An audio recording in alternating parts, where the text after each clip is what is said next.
సూర్య నటించిన రెట్రో చిత్రం బాక్సాఫీస్ దగ్గర థియేట్రికల్ రన్ను కొనసాగిస్తుంది. మే 1న తమిళంతో పాటు తెలుగు, హిందీ, మలయాళం, కన్నడ భాషల్లో రిలీజ్ అయింది. ఈ మూవీలో శ్రేయా శరణ్ ఐటెం సాంగ్తో అలరించింది.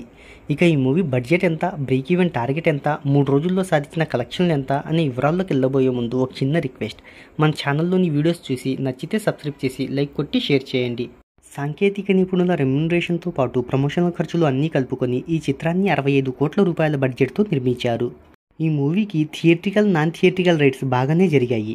తమిళనాడు రైట్స్ 40 కోట్లు, Kerala, Karnataka plus rest of ఇండియాలో 13 కోట్లు, ఓవర్సీస్లో 18 కోట్లు, తెలుగులో 9.50 కోట్ల చొప్పున మొత్తం ప్రపంచవ్యాప్తంగా 80.50 కోట్ల ప్రీ రిలీజ్ బిజినెస్ జరిగింది.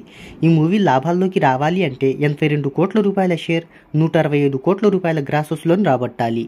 ఈ మూవీ ఓవర్సీస్లో ప్రీసేల్స్ ద్వారా $34,246 సాధించింది. 3 రోజులకు గాను అక్కడ 12.1 కోట్ల వరకు వసూలను రాబట్టింది. ఈ మూవీ మొదటి రోజు మంచి వసూలను రాబట్టింది. తొలి రోజు ఈ చిత్రం ప్రపంచవ్యాప్తంగా 41 కోట్ల గ్రాస్ వసూలను రాబట్టినట్టు అక్కడ ట్రేడ్ వర్గాలు వెల్లడించాయి. మూడవ రోజు ఈ చిత్రం 7.71 కోట్ల నెట్ వసూలను రాబట్టింది.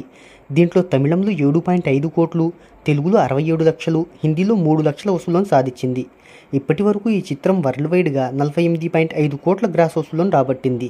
మరి ఈ మూవీ లాంగ్ రన్లో ఎంతవరకు ముందుకు వెళ్తుంది అనుకుంటున్నారో కింద కామెంట్లో తెలియజేయండి.